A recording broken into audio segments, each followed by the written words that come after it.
Hi చెప్పు అమ్మమ్మ. Hi friends. చేపల కూర చూపించి. చేపల కూర ఎట్లా ఉండాలా, మనకు కావాల్సినంత అల్లం పేస్ట్, ముక్కలకే ఫస్ట్ పసుపు వేసుకొని అల్లం వేసుకొని కలుపుకోవాలి, ముక్కలు పట్టియాలన్నమాట. తర్వాత కొత్తిమీర మనకు కావాల్సినంత,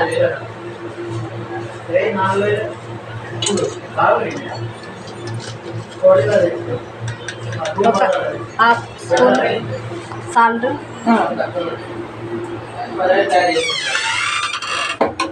పసుపు, అల్లం, కొత్తిమీర, ఉప్పు, ఇవన్నీ కలుపుకోవాలి మంచిగా ముక్కకు పట్టేటట్టు మొత్తం మిక్స్ చేసుకోవాలి.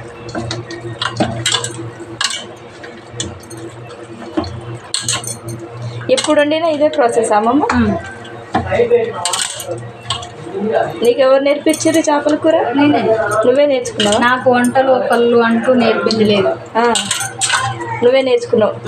అంటే ఇప్పుడు మీ అమ్మ వాళ్ళు వండుతుంటే చూసి నేర్చుకున్నావా లేకపోతే చెప్పిరా? మా ఇంటితోటే నేను నేర్చుకున్నా. మా అమ్మ ఎట్లా నేను చెప్పిన చూడు, ఇప్పుడు చారు తాలింపు పెట్టి చారులో ముక్కలు వేసి అట్లా మా అమ్మ వండేది. ఫస్ట్ చారు తాలింపు పెట్టి ముక్కలన్నీ అందులేసి కర్రీ వండేది. అంత నీ అంతటి నువ్వే నేర్చుకున్నావు అన్నమాట.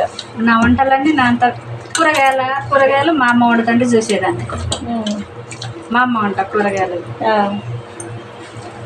నీసు కూరలేమో ఇక నీ అంతటి నువ్వే నేర్చుకున్నావు. ఏది బాగా వండుతావు అమ్మమ్మ? చికెనా, మటనా, చేపలా? నేను వండిన అన్నీ ఒకే తిరుగుంటాను. ఒకే తిరిగి ఇంతకుముందు అమ్మమ్మ చెప్పిందిలే కానీ నేను ఎప్పుడు ట్రై చేయలేదు. నాకేమో చేపల కూర వండడం రాదు. ఇంకా నెక్స్ట్ ఏం చేయాలి? నెక్స్ట్ ఇక గిన్నె పెట్టుకొని మీద పెట్టుకోవాలి.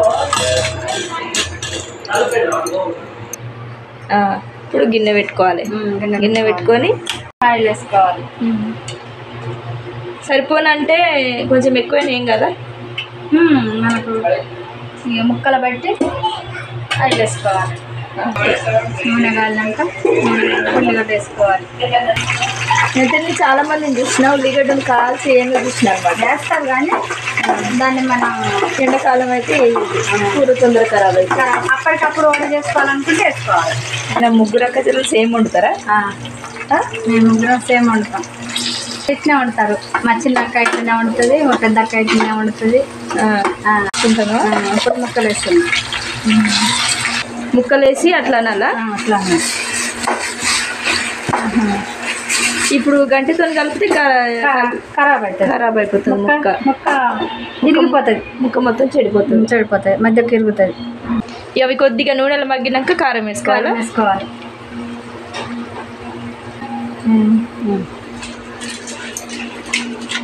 చింతపులుసు పోసుకోవాలి. అంటే ఇది దగ్గర పడాలా చారు? దగ్గర పడాలి.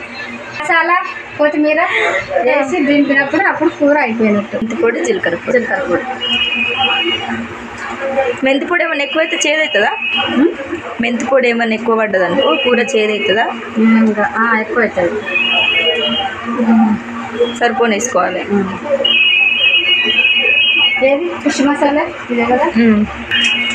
ఇది ఫిష్ మసాలా. ఫిష్ మసాలా